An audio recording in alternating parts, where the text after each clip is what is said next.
Anger. We all know what it feels like, right? Sometimes it's just a little spark. Other times it's a full-blown inferno that feels totally out of control. But what if I told you that the goal isn't to put the fire out, but to actually master it? Today, we're going to dive into a story about one man who figured out how to do exactly that. I want you to really let this sink in, because this single idea, it's the key to everything we're about to talk about. Your mind is the house. Anger is the fire. Keep it contained in the hearth, and it's a source of incredible power and warmth. But if it gets out, well, it can burn everything to the ground. All right, let's get into the story. I want you to meet Arman. And for Arman, that fire wasn't just out of the hearth. It was raging through every single room of his house. He was completely at war with himself. And this is the crazy thing about Arman. You've got these two totally different sides to him. On the one hand, he was an amazing mechanic. I mean, the best around. The guy everyone trusted with their cars. But on the other hand, he was just this angry man, feared for his explosive temper that could just cut you to the bone. His skill brought people in, but man, his anger sent them running for the hills. So you have to ask, where did all this rage come from? Well, it wasn't random. It was a defense mechanism, a shield really. Life had thrown some serious punches his way. Losing his dad young, struggling with money, he felt powerless. And this anger, this fire, it made him feel strong when he felt anything but. But you know how it goes. Even the wildest forest fire starts with just a single spark. And for Arman Lee, the spark that would change everything came from a place he never ever expected. So here's the scene. Arman just loses it. He completely explodes at this young customer over a bill. It was bad. But an old man who saw the whole thing happen, he didn't yell at Arman, he didn't judge him, he just quietly walked over and shared that simple idea about the fire belonging in the hearth. And those words, they just stuck with him. They haunted him. That night, maybe for the first time ever, Arman looked in the mirror and was just brutally honest with himself. He finally saw it. That shield he thought was protecting him, it was actually a cage, and it was burning his entire life down from the inside out. He knew, right then, he had to change. Now this is where it gets really interesting. Arman realized he couldn't just get rid of his anger. That wasn't the goal. The goal was to understand it, to contain it, to build a hearth for that fire. And he found 5 super practical tools to do it. Let's start with tool number 1. And honestly, this one is probably the most important, because without it, none of the others can even happen. It's called the pause. Sounds simple, right? But it's a game changer. Whenever he felt that heat start to rise in his chest, Arman forced himself to just stop. For 5 seconds. That's it. Just 5 seconds. And one slow, deep breath. That tiny little gap was everything. It was the space between a destructive impulse and a conscious choice.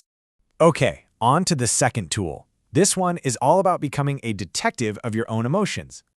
See, Arman learned that anger is usually just a mask. It's the loud, obvious emotion that covers up what's really going on underneath. So he started asking himself, okay, I'm angry, but what am I really feeling right now? And you know what he found? He was tired. He was worried about money. He was afraid of failing. And the moment he could name those true feelings, the huge, scary monster of anger started to shrink. Now, the third tool was a tough one. It was about changing the very fuel he was constantly pouring on his own fire, the thoughts inside his head. He started to notice that his own thoughts were basically like gasoline. This constant loop of negative self-talk, of assuming the worst in people, just kept that fire blazing hot. So tool number 3 was about actively fighting back, challenging those thoughts, and changing the story he was telling himself. And here's what that looks like in real life. Before, his automatic thought was always, they're disrespecting me. That's the fuel. But now, he practiced shifting it to something different. Hey, maybe they're just stressed too. This isn't about being a pushover, it's about choosing a thought that pours water on the flames instead of gasoline. Next up, Arman had to deal with the raw physical energy of anger. Because it's not just in your head, right?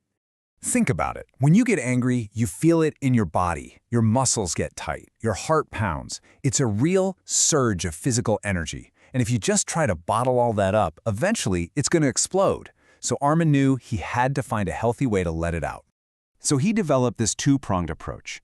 For a calm, steady release, he started taking these long walks every morning. It just set a peaceful tone for the day.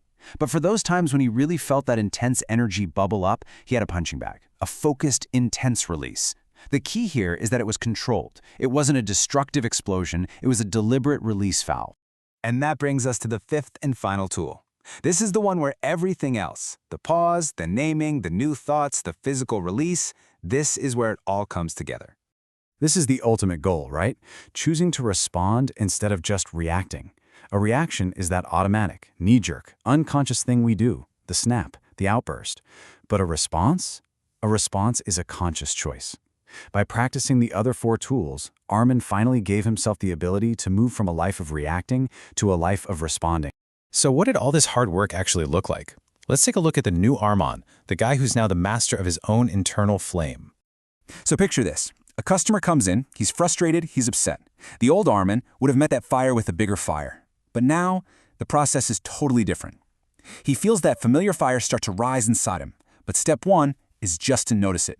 Then, step 2, he uses the pause to create that critical space. That space allows him to actually listen to the customer without judgment. And from there, he can choose his response, a response of understanding, not of aggression. Sometime later, that same old man came back to the shop.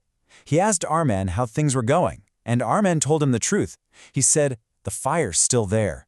And the old man just smiled and nodded. That's when Arman finally understood. He hadn't gotten rid of his anger. He had learned to live with it. He learned how to use its warmth and its power without ever letting it burn his house down. And that really brings us to the final thought, doesn't it? Arman's story shows us that anger isn't something to be eliminated. It's a fundamental part of being human. It's a fire that's always burning inside all of us.